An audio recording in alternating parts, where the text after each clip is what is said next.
Welcome to HardReset.Info channel, dear viewers. In front of me HPNY Inspire, and now I'm gonna show you how to change the Bonjour name on this device.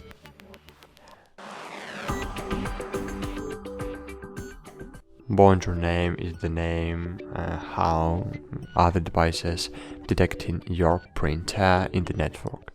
So to change this name, you need to open the settings, then scroll down, find network setup, then general settings, find your Bonjour name, click on it and click change. After you change the Bonjour name, anyone connected to the printer will need to reconnect. Okay, so click OK, and now you can change the name and click OK. That's it.